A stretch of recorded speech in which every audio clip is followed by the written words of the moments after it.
born and raised in Fort Myers. And this building is a landmark to me because even as a child, growing up, you know, back in the day, we were able to walk wherever we needed to go because our town was small. And of course, it was much safer. And we would walk. In fact, across the street from here was our theater, the Grand Theater. And of course, we would walk to the movies. And we'd always see McCollum Hall.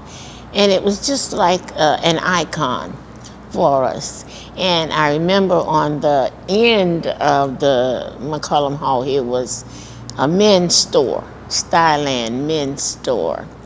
And I think that was about the only business at that particular time here.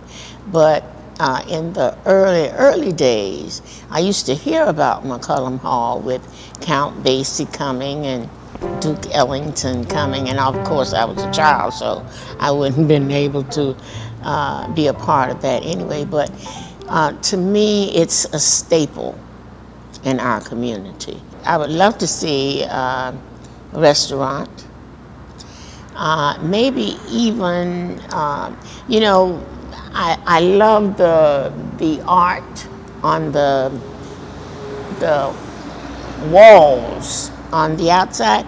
And I was thinking, you know, it would be nice if we had a place maybe for an art gallery.